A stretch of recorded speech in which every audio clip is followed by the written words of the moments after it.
Hermanos, vamos a abrir nuestra Biblia, por favor, en Romanos, capítulo 8. Desde el versículo 28 al final. Dice: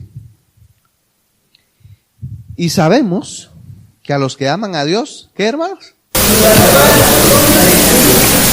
Esto es, a los que conforme a su propósito son llamados. Porque a los que antes conoció, también los predestinó para que fuesen hechos conforme a la imagen de su Hijo. ¿Para qué entonces nos predestinó, hermanos, a la iglesia, a los creyentes? Para ser conforme a la imagen de su Hijo. Mira, ahí está claro, hermano, no nos hagamos bolas, ¿verdad? Para ser conforme a la imagen de su Hijo, para que Él sea el primogénito entre muchos hermanos. Y a los que predestinó, a estos también llamó, y a los que llamó, a estos también justificó, y a los que justificó, a estos también glorificó. ¿Qué pues diremos a él? Mire pues, entonces el apóstol Pablo, hermanos, después de habernos enseñado esto, hermanos, nos va a llevar a una serie de preguntas, a una serie de cuestionamientos. ¿Qué pues diremos a esto? Dice el versículo 31. Si Dios es por nosotros, ¿quién contra nosotros? El que no escatimó ni a su propio Hijo, sino que lo entregó por todos nosotros, ¿cómo no nos dará también con Él todas las cosas? ¿Quién acusará a los escogidos de Dios? Dios es el que justifica. ¿Quién es el que condenará? Cristo es el que murió, más aún el que también resucitó, el que además está a la diestra de Dios, el que también intercede por nosotros. Y remata, ¿no? Esta es la pregunta reina, ¿no? ¿Quién nos separará del amor de Cristo? Tribulación, o angustia, o persecución, hambre, desnudez, o peligro, o espada. Como está escrito: por causa de ti somos muertos todo el tiempo. Somos contados como ovejas de matadero. Antes en todas estas cosas somos más que vencedores por medio de aquel que nos amó.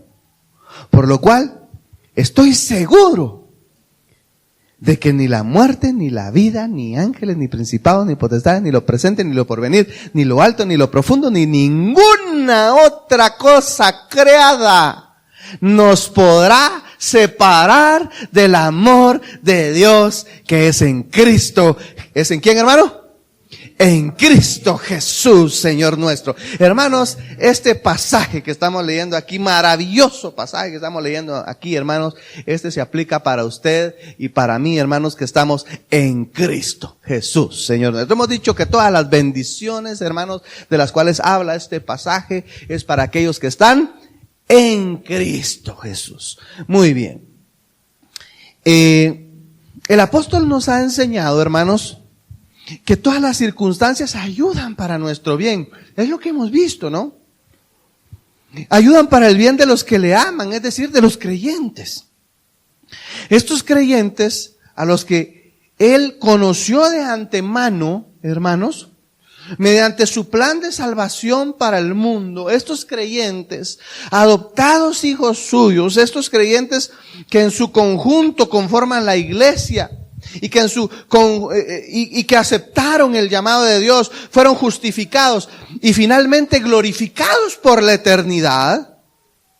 Estos creyentes han sido predestinados, hermanos, para ser conforme a la imagen de su Hijo. Es decir, han sido escogidos para ser santos, dice el mismo apóstol Pablo a los Efesios en el capítulo 1. Han sido escogidos para ser santos. Entonces, hermanos, Él permite, Dios, que todas las circunstancias, hermanos, todas las circunstancias, Él las permite para someternos, hermanos, a un proceso de transformación. Dios permite todas esas circunstancias para someternos a un proceso de transformación. Dios no puede, digamos, someter a ese proceso de transformación a personas que no le han aceptado. que no le han recibido. Él va a someter a ese proceso de transformación a los creyentes. Aquellos que en su conjunto, digamos así, la iglesia.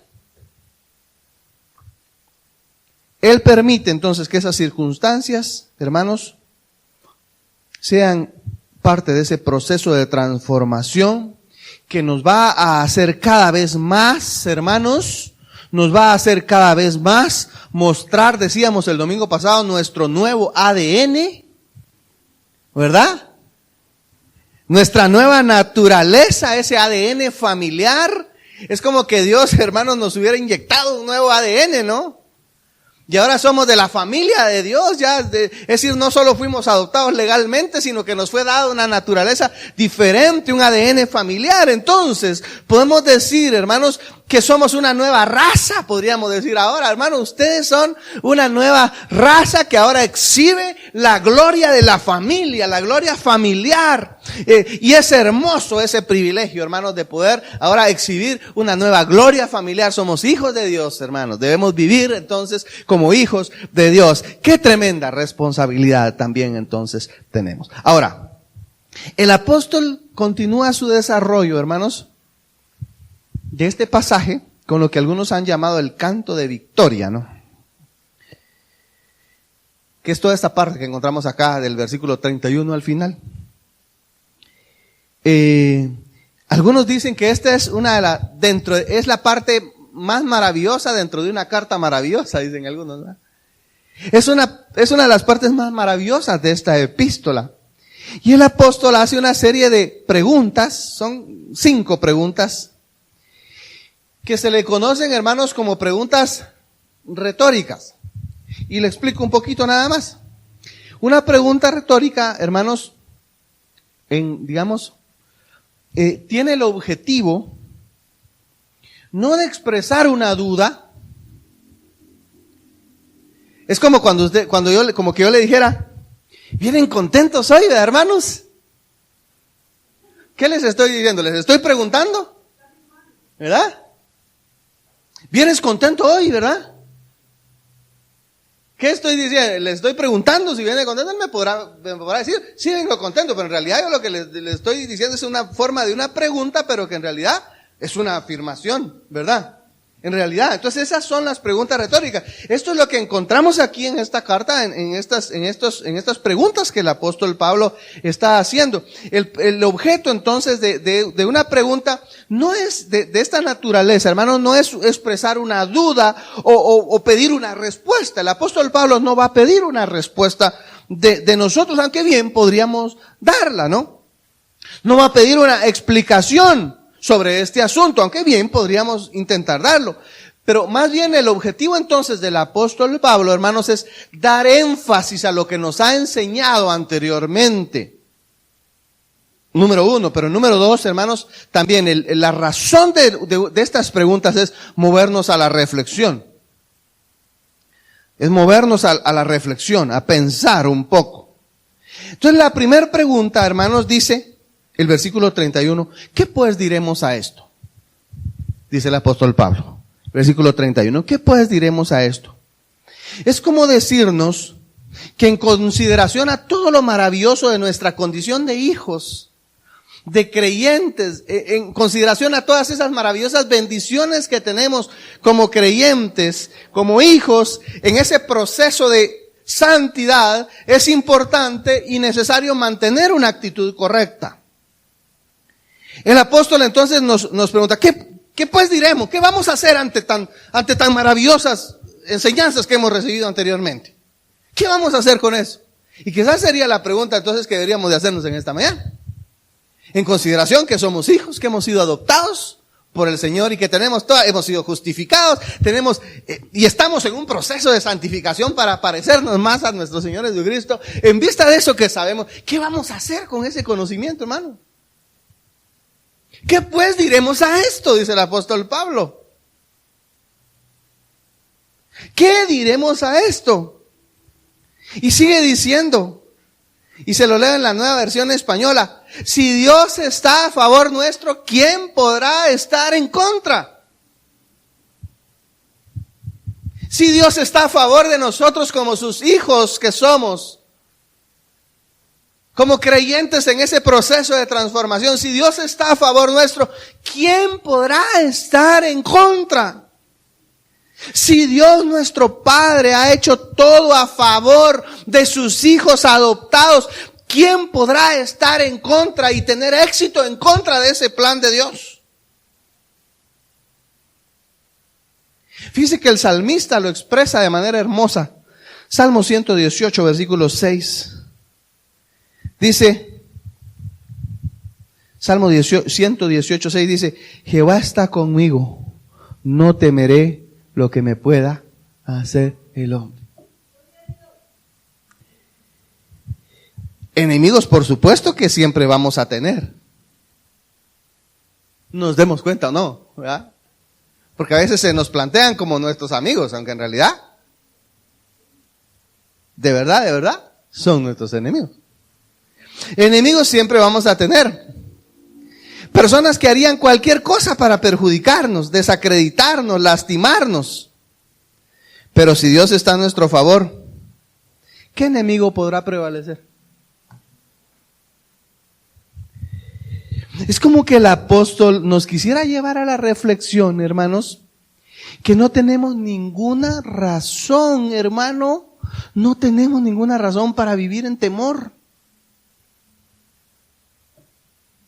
Usted no tiene ninguna razón para vivir en temor, hermano. Mire, si ahora somos hijos de Dios, ¿por qué debemos tener temor a alguien? Nuestro Señor Jesucristo dijo una vez allá en, si mal no recuerdo, Mateo capítulo 10. No temáis a los que matan el cuerpo, porque el alma puede matar. Temed más bien a aquel que tiene poder para destruir el alma y el espíritu en el infierno. Entonces no tenemos razón para vivir en temor. ¿Por qué debemos vivir en temor? Mire, hermano, las personas normalmente tenemos muchos temores, ¿no es cierto?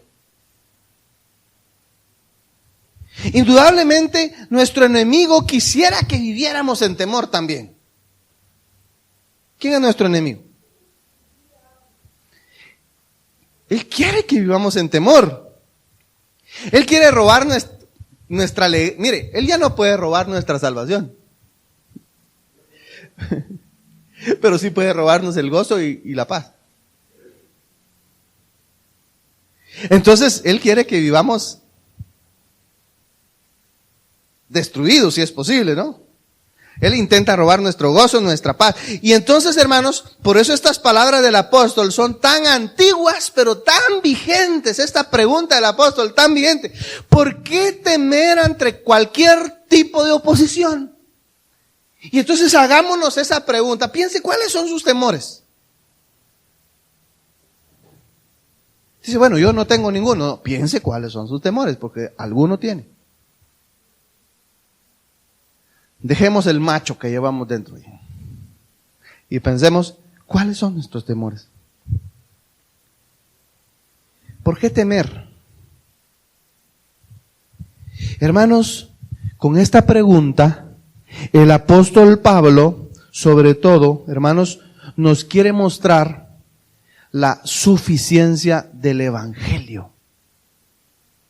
El apóstol Pablo nos quiere mostrar que el evangelio es suficiente. Mire, dado que ni el diablo mismo ni el hombre son más poderosos que Dios, no hay nadie que pueda hacer fracasar el plan de salvación para el mundo y de santificación para los creyentes. No hay nada que pueda destruir ese plan de Dios. Porque, hermanos, dice el versículo 32 en la Nueva Traducción Viviente, se lo leo, dice: si Dios no se guardó ni a su propio Hijo, sino que lo entregó por todos nosotros, ¿no nos dará también con Él todas las cosas, todo lo demás?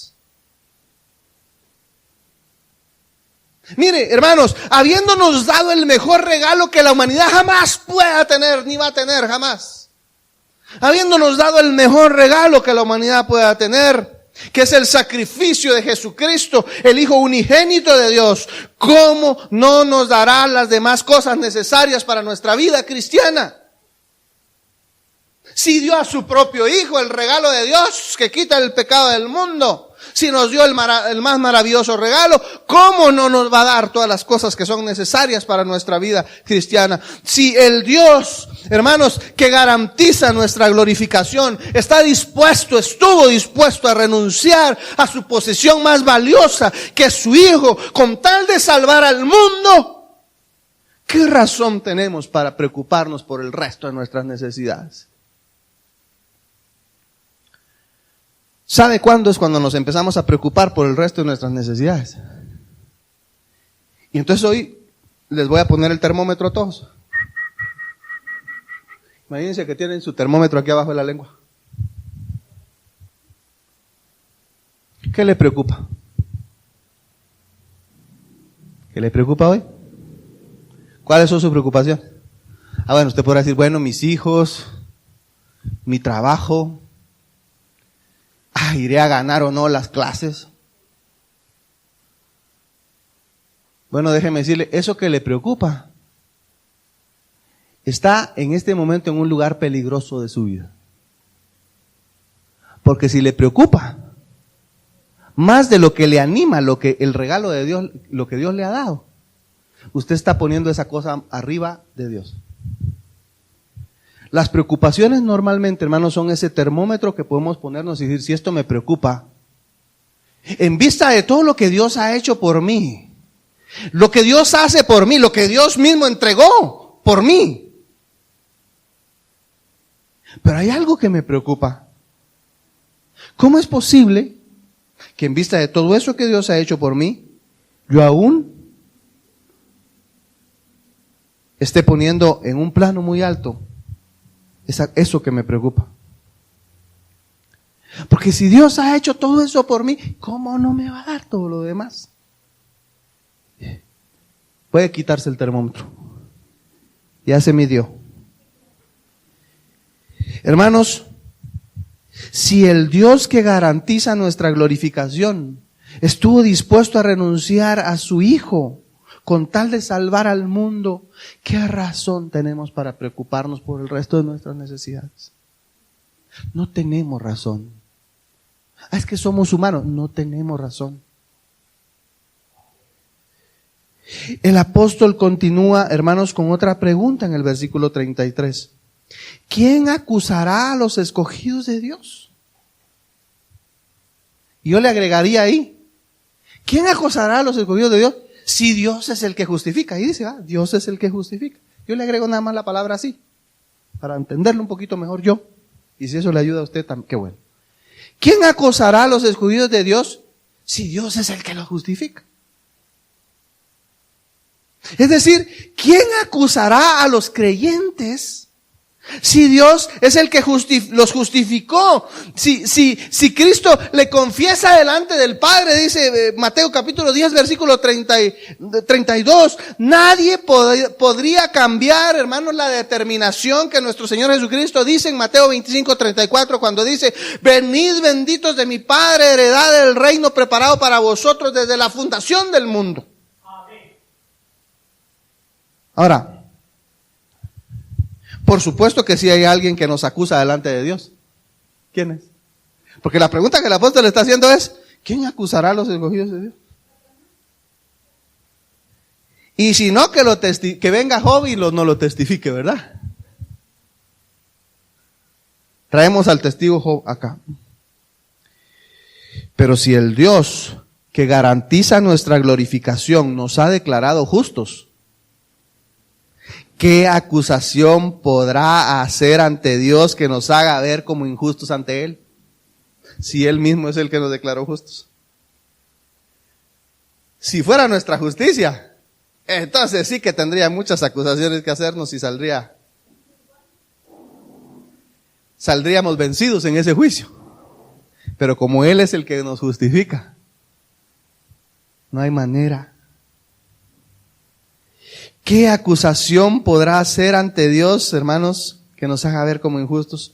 Entonces, La pregunta sería, ¿tendremos razón para sentirnos culpables? ¿O tendremos razón para pensar que Dios no nos ha perdonado? ¿Y quién nos justificó, pues?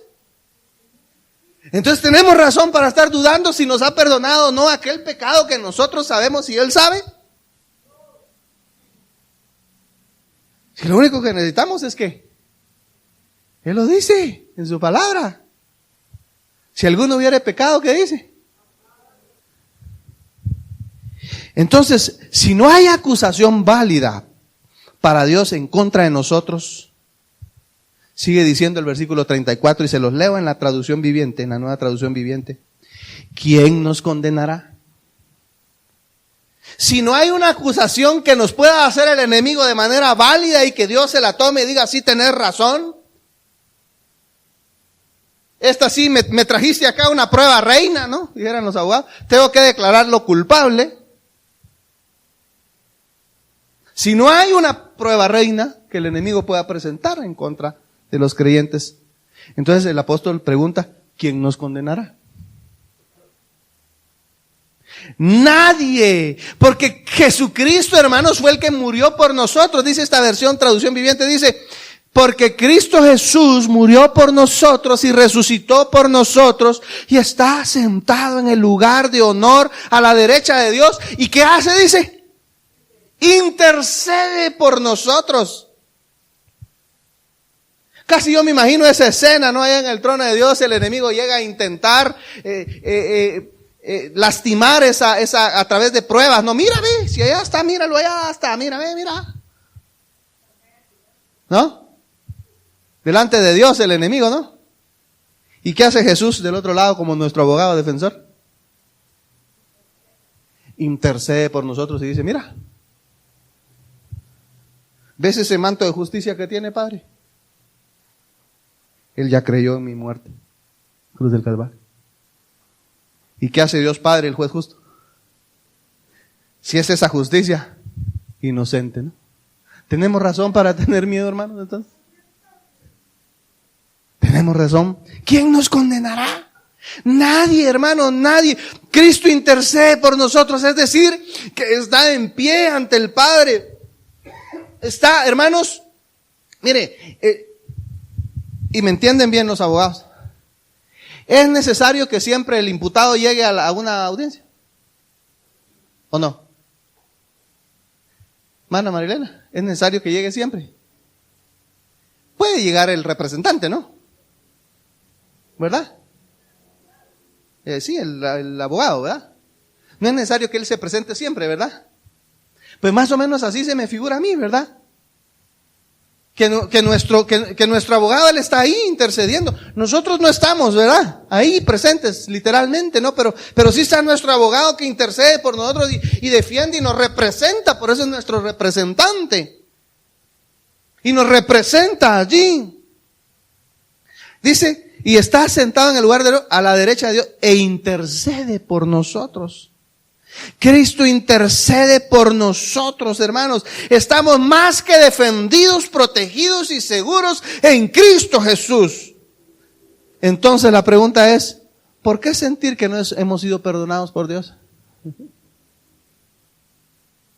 Y entonces Pablo continúa ahora, hermanos, con otra pregunta para luego enumerar quizás, hermanos, las garantías que tienen los cristianos.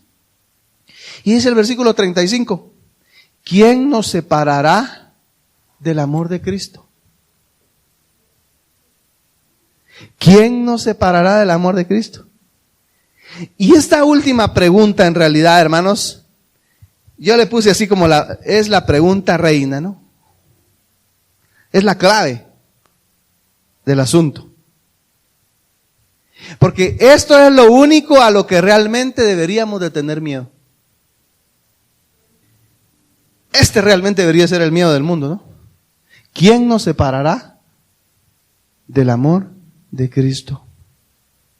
Porque esto sí que nos haría un verdadero daño, un daño permanente. Lo peor que le puede pasar a un ser humano, hermanos, es ser separado del amor de Cristo. Es lo peor ¿Qué le puede pasar a alguien? Esta es la pregunta fundamental, podríamos decir así. Es la pregunta fundamental. Saca a luz todas nuestras dudas, preocupaciones, tensiones. Allí saca a luz, hermanos. Todos nuestros temores salen ahí cuando nos hacemos esta pregunta. ¿Quién nos separará del amor de Dios?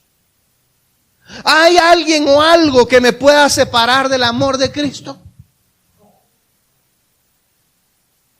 Y es que si miramos a nuestro alrededor, hermanos, nos parecería que hay muchas cosas que podrían separarnos. Todos los cristianos, hermanos, en un nivel u otro, experimentamos diversos problemas, experimentamos dificultades, experimentamos persecución, angustia, fallas. Algunos pasan por hambre, desnudez, peligro y quizás hasta peligro de muerte. Otros pasan por persecución, sea psicológica, familiar, laboral, física. Otros sufren humillaciones, desprecios, injurias, calumnias. Y otros sufren quizás también a causa de sí mismos, ¿no? Sus debilidades, fallas, vicios. Pero en realidad, hermanos, frecuentemente la experiencia de los cristianos a lo largo de la historia ha sido en palabras del salmista.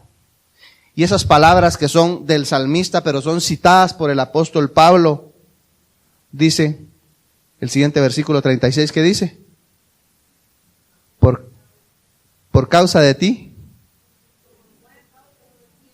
somos muertos todo el tiempo. El Salmo 44, versículo 22 es la cita que hace el apóstol Pablo aquí. Pero por causa de ti nos matan cada día, dice otra versión. Somos contados como ovejas para el matadero.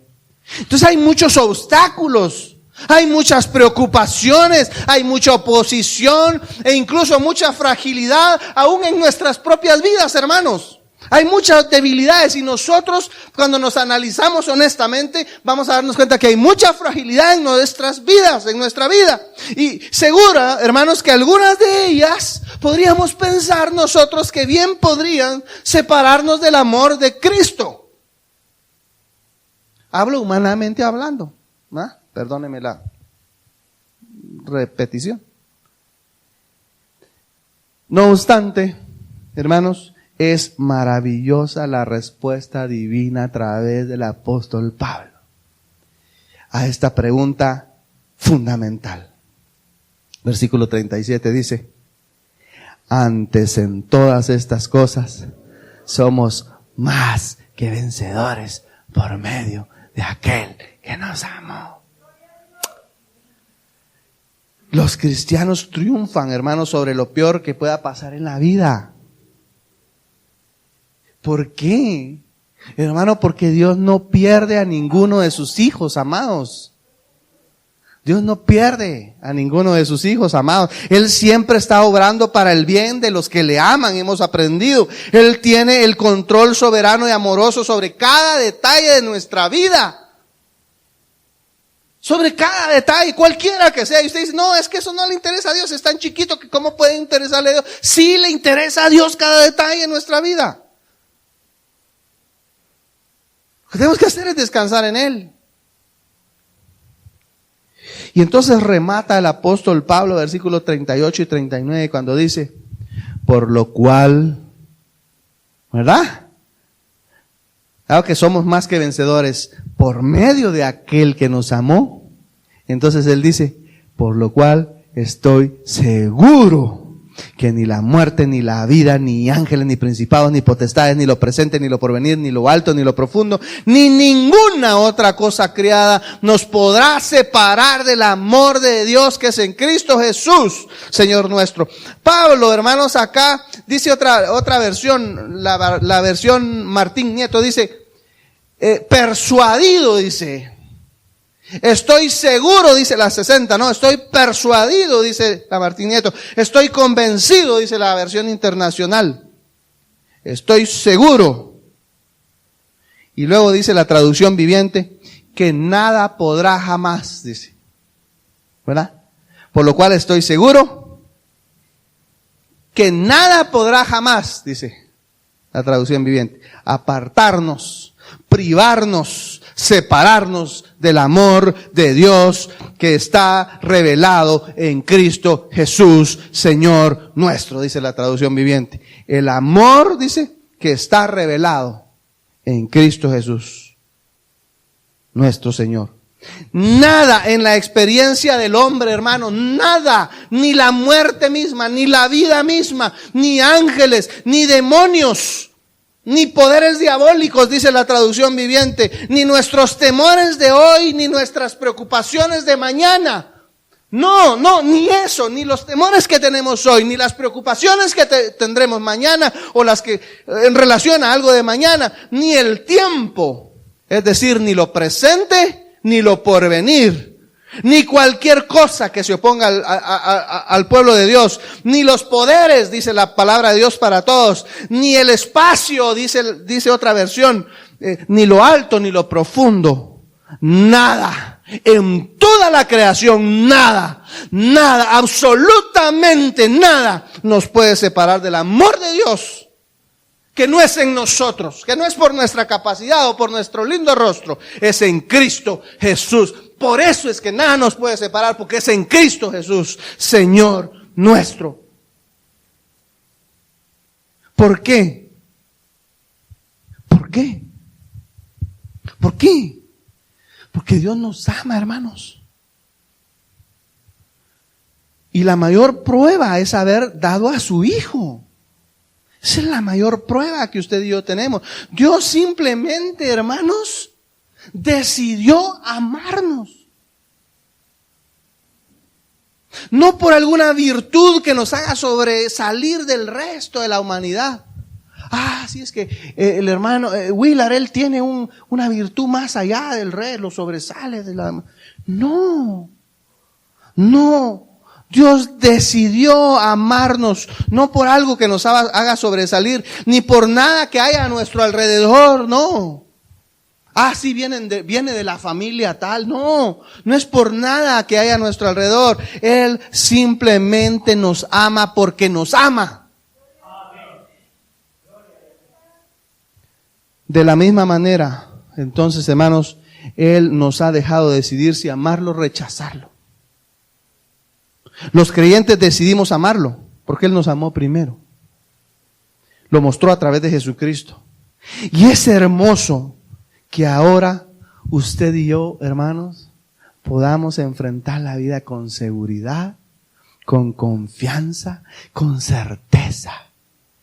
Y es maravilloso también que podamos enfrentar nuestras propias fallas, nuestros propios pecados con confianza sólida y estable también, hermano.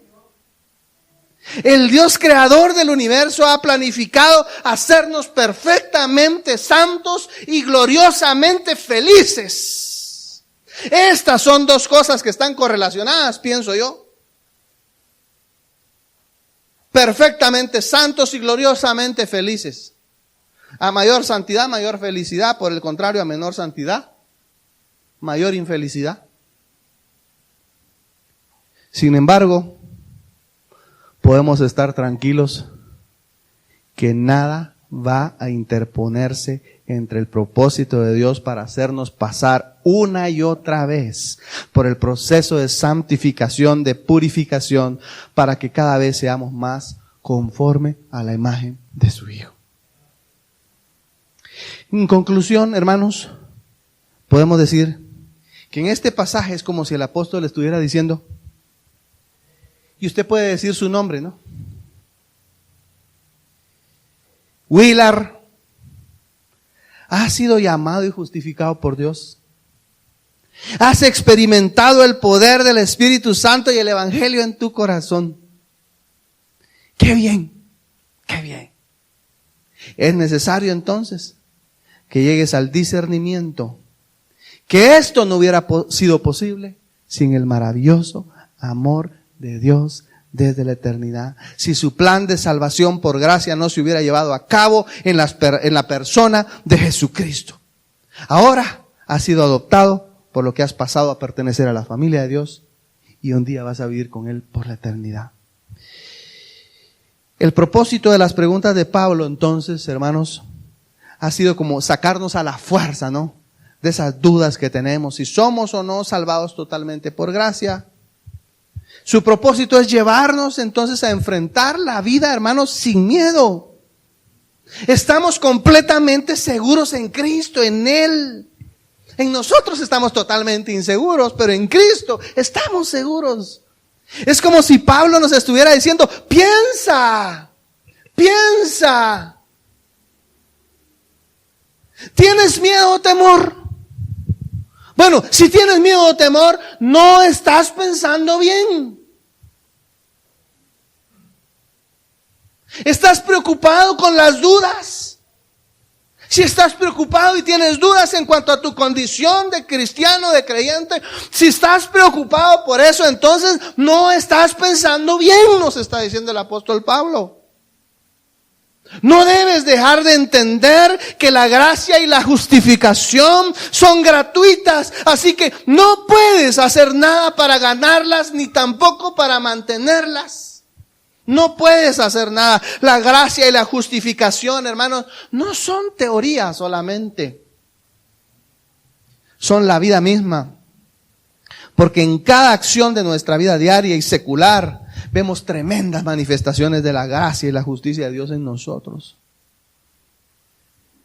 El tener alimento sobre nuestra mesa, el contar con una familia que nos ama, el tener un techo, el poder respirar, el poder pensar, el poder discernir hoy aquí usted, el poder degustar, el poder tener un trabajo, el poder mirar y escuchar. Toda esa gracia en nuestra vida, hermanos, no la hemos ganado con nuestro esfuerzo. Porque si toda esa gracia en nuestra vida la hubiéramos ganado con nuestro esfuerzo, en realidad, más bien la hubiéramos perdido de hace tiempo. Tendríamos que estar ciegos, mudos, sordos, retrasaditos. Porque todo eso es gracia, hermano. Toda esa gracia en nuestra vida no la hemos ganado con nuestro esfuerzo. Es un regalo solamente por la gracia. Y si es por gracia, ¿qué razones tenemos para vivir en temor?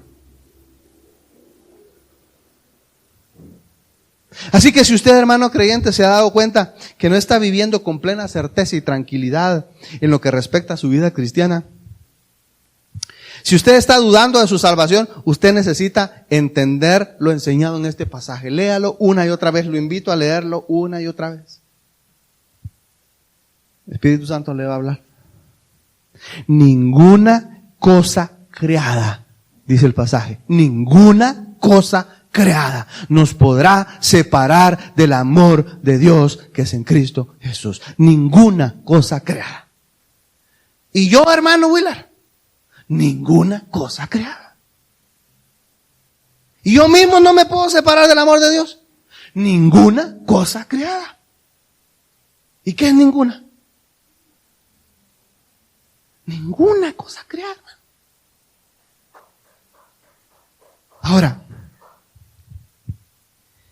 si usted aún no ha tomado su decisión de dejar entrar a Cristo, vivir en su corazón, hermano, amigo, no ha creído en la obra de la cruz del Calvario, usted lo que necesita es leer la Biblia. Ella va a producir fe suficiente para que usted lo crea y empiece a partir de ahí, a partir de esa fe, a disfrutar de todas estas bendiciones de las que estamos hablando para los creyentes. Recuerden, estamos hablándole a creyentes. Disfrutar de todas las bendiciones que tiene un verdadero creyente. La medicina para usted, si usted no ha tomado su decisión por Cristo, la medicina para usted es leer la Biblia. ¿Y qué más, hermano? Volverla a leer. ¿Y qué más? Escudriñarla. ¿Y qué más? Meditar en ella profundamente. ¿Y qué más? Obedecerla. Vamos a orar, hermanos. Padre, gracias te damos, Señor, por este maravilloso momento que tenemos aquí al lado tuyo, Padre. Ay, de tu palabra maravillosa, Señor. Ayúdanos, Padre, a poder recibir esta palabra con alegría, Señor, con gozo. Que esta palabra tuya, Señor, afecte la vida, el corazón, el entendimiento de cada uno de nosotros, Padre. Te lo pedimos, por favor. Señor, estoy convencido que esta palabra tuya está haciendo ya efecto en nuestras convicciones, en nuestras maneras de ver la vida y vivir la vida cristiana, Señor. Y te agradecemos por Jesús, Padre.